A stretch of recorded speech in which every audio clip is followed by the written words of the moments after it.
Bien-aimés frères et sœurs, que la grâce de notre Seigneur Jésus-Christ et sa paix continuent à abonder dans vos vies. Nous sommes encore là. Nous venons avec un nouveau numéro. Aujourd'hui, nous allons parler du sujet que nous avons intitulé « La vie qui circule dans la tête est la même qui circule dans le corps ». Le sang qui circule dans la tête est le même qui circule dans le corps. L'eau qui circule dans la tête, c'est le même eau qui circule dans le corps. En bref, la vie qui circule dans la tête, c'est la vie qui circule dans le corps. Je vais prendre un passage, je l'ai tiré dans le livre de Colossiens chapitre 1, le verset 18. La Bible dit ceci: et il est la tête du corps, l'Église qui est le commencement, le premier-né d'entre les morts, afin que dans toutes choses, il est la prééminence. Afin que dans toutes choses, il ait la prééminence. On est en train de parler de Jésus, qui est la tête de l'Église, la tête du corps du Christ. On ne peut pas parler du corps sans faire référence aussi à son corps. On ne peut pas parler de la tête sans parler du corps. La Bible dit que Jésus est la tête de l'Église et l'Église est son corps. Tout chrétien qui a donné sa vie à Jésus-Christ, il est corps du Christ. L'Église, ce n'est pas les quatre murs, ce n'est pas le temple où nous allons pour écouter la parole de Dieu et prier. L'Église, c'est ta chair et ma chair.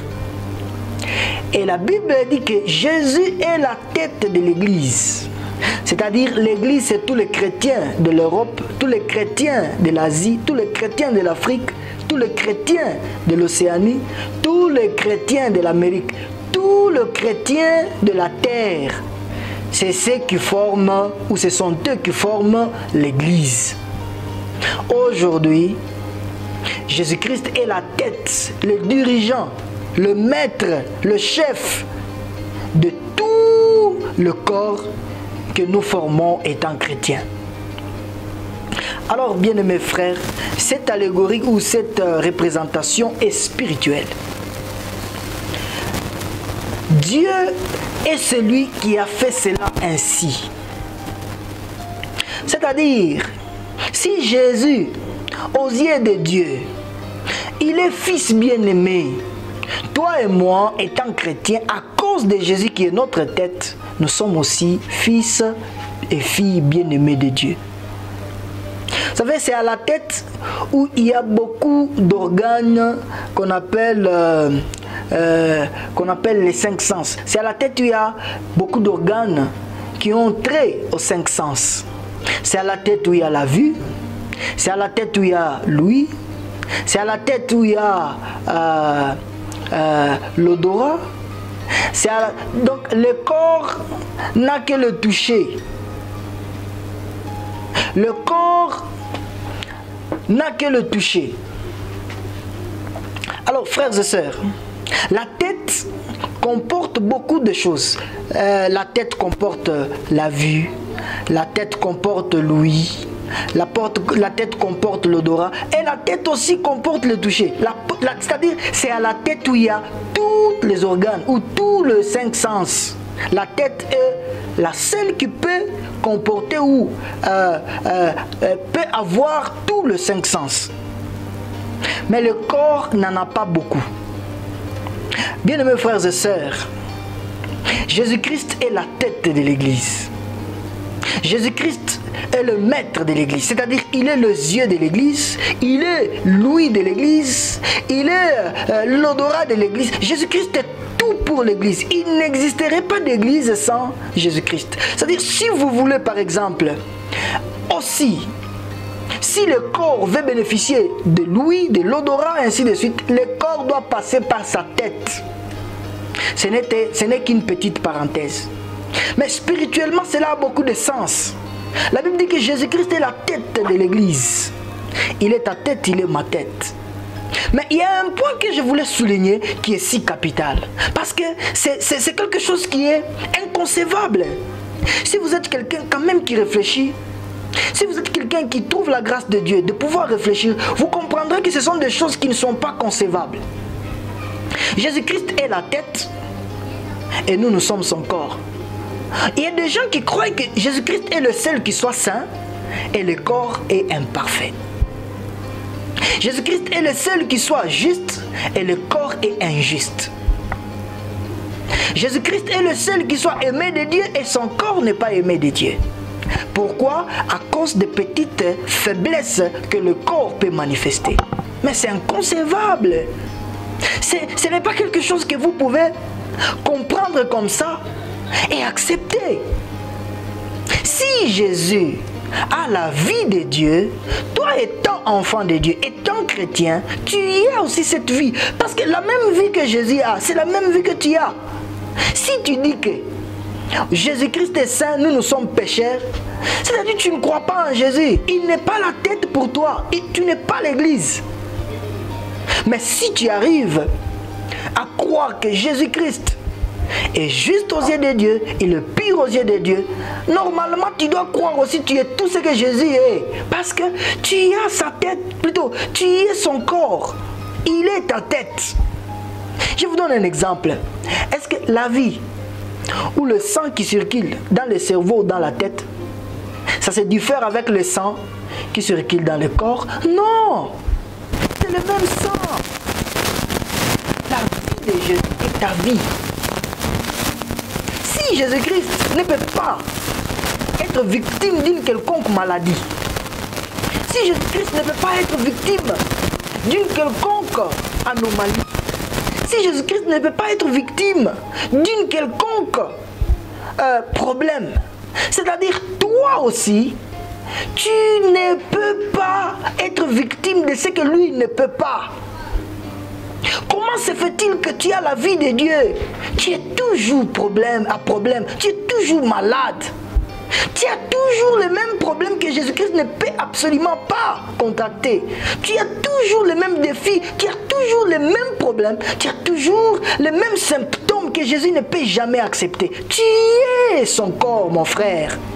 Vous savez, parfois il y a certaines choses qui peuvent stopper dans notre vie. Si et seulement si, nous pouvons prendre notre cerveau, les laisser dans notre tête et réfléchir. Parfois, ça ne te demande pas le Saint-Esprit pour réfléchir comme ça. Ça ne te demande pas le Saint-Esprit. Ça ne te demande rien. Ça te demande juste parce que la Bible a dit que, ou la Bible dit que tu es son corps et que toi, il est plutôt Jésus et que toi, tu es l'église, tu es son corps. Il y a certaines choses que tu n'as qu'à avoir tout simplement. Et tu te dis non, non, ce n'est pas concevable. Comment se fait-il que dans votre famille, tel est mort avec la maladie X, tel autre avec la maladie X, la même maladie a tué 3 personnes, 4 personnes, et toi aussi tu commences à développer une peur par rapport à cette maladie, parce que tu as vu des gens mourir. Tu es le corps de Christ. Si eux, ils sont morts, c'est à cause de leur ignorance. Tu ne dois pas accepter ça. Pourquoi? Parce que tu es le corps de Jésus-Christ. Il y a des problèmes que tu peux stopper tout simplement en te décidant aujourd'hui de dire « Je refuse que cela m'arrive encore ». Tu peux te décider, mon frère. Tu peux te décider, ma soeur. Pourquoi ce mariage ne vient pas? Tu es le corps de Christ. Jésus-Christ ne peut jamais accepter que des problèmes comme ça puissent lui arriver. Bien-aimés, nous sommes en train de parler de la vie qui circule dans la tête. C'est la même vie qui circule dans le corps. Non, si ma vie n'évolue pas, il y a tel démon, il y a tel démon, il y a tel problème, il y a tel sorcier, il y a tel. Mon frère, est-ce que tu as Jésus? Est-ce que Jésus est ta tête? S'il est la tête pour toi sur le plan spirituel, comment se fait-il que les démons sont incapables de toucher la tête, mais qu'ils viennent toucher le corps de la tête? Quelle est cette tête qui peut accepter que le corps continue à souffrir d'une plaie, que la tête peut régler? Quelle est cette tête qui peut réagir ainsi? Et d'ailleurs, quand il y a un problème dans le corps, peut-être aux orteils, la tête aussi subira ces problèmes-là. Et si Jésus-Christ est la tête pour toi, peut-il accepter qu'il puisse continuer avec un démon en toi? Peut-il accepter qu'il puisse continuer avec un lien en toi? Peut-il accepter qu'il puisse continuer avec une maladie en toi? Avec ces échecs-là, certaines choses, il faut les refuser. Tu es la tête du corps de Christ. La Bible dit, dans le livre de 1 Jean, chapitre 4, le verset 17, la Bible dit ceci. Je vais le lire pour toi. Ça ne vaut même pas la peine, je vais seulement paraphraser. La Bible dit, tel il est, tel nous sommes aussi dans ce monde. Tel il est. La Bible ne dit pas tel il était, tel Jésus était avant de mourir à la croix. C'est tel il est maintenant dans la gloire, tel tu es aussi dans ce monde. Comment peux-tu être en train de concevoir, d'accepter des choses inacceptables? C'est ta responsabilité de pouvoir te donner le courage et le luxe de croire que parce que Jésus est ma tête, je suis ce qu'il est aussi. Tu ne dois même pas croire. Vous savez, étant chrétien, être chrétien, c'est-à-dire quelqu'un qui émane du Christ, quelqu'un qui vient, qui provient du Christ, quelqu'un qui comporte Christ, quelqu'un qui porte ou qui a Christ. C'est ça être chrétien. C'est-à-dire quelqu'un qui a Christ en lui. C'est ça être chrétien. Maintenant, mon frère, quand Dieu te voit, il ne te voit pas toi. Si ton nom s'appelait Christophe, si ton nom s'appelait Jean, Dieu, quand il te voit, il ne voit pas Christophe. Il ne voit pas Jean. Il voit Jésus dans Christophe, il voit Jésus dans Jean. C'est-à-dire, Dieu, quand il te regarde, il voit Christ en toi. Pour qu'il te qualifie aux bonnes choses, qu'il te qualifie à la sainteté, qu'il te qualifie à la justice, il ne voit pas tes actes. Il voit la foi que tu as donnée à ce que Jésus-Christ est pour toi. C'est comme ça qu'il te voit. Tu ne dois pas commencer à te poser des questions comme est-ce que Dieu est fier de moi? Est-ce que Dieu est content de moi? Quand tu regardes en quoi est-ce que Dieu est fier ou content de toi, tu es en train d'observer à ta droiture, à ta bonne manière de vivre. Je ne suis pas contre cela, mais ce n'est pas ce qui te qualifie à la justice, à la sainteté, aux bonnes choses de Dieu. Ce qui te qualifie à ces choses, c'est ta foi en ce que Jésus-Christ est pour toi. Vous savez, peut-être vous pouvez remarquer, depuis que je suis en train de prêcher, je suis en train de vous exhorter, vous pouvez être en train de dire, pourquoi lui ne met pas trait, il ne met pas d'accent à la droiture, ou soit il est contre la droiture. Je ne suis pas contre la droiture. Mais je voulais tout simplement que tu sois focalisé sur l'idéal, le nécessaire, l'important, c'est Jésus pour toi. Pas ce que toi tu fais.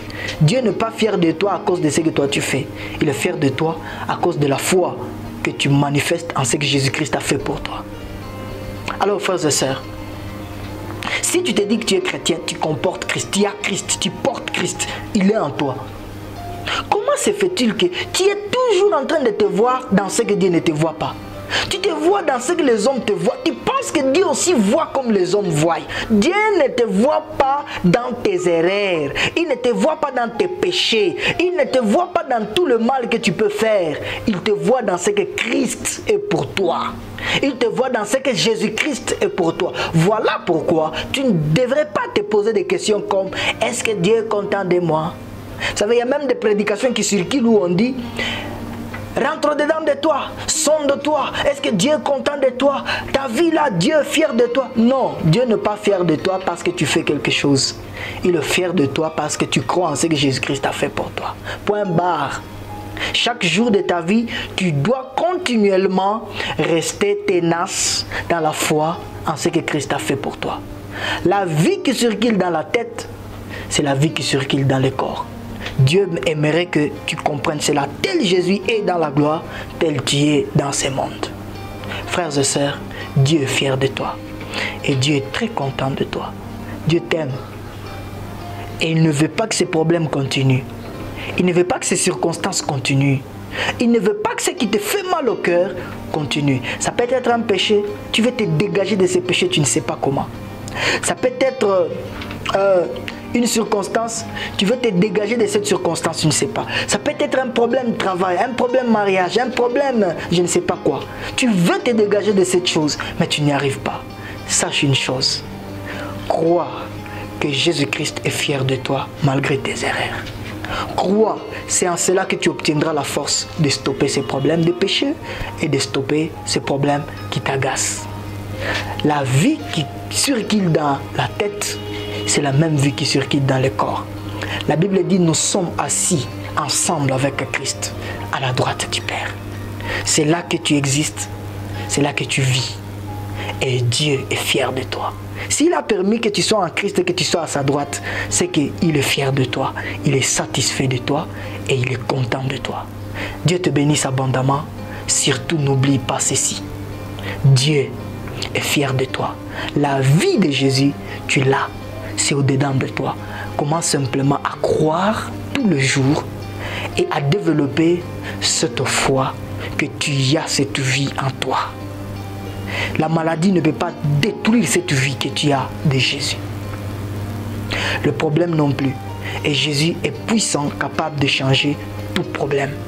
Quelles que soient les choses qui te tourmentent, qui te troublent, les problèmes, les solutions que tu cherches, tu ne trouveras la réponse qu'en Jésus-Christ. Dieu te bénisse abondamment. Shalom surtout. Et que la paix de Dieu qui surpasse toutes choses et sa grâce abonde dans votre vie. Amen.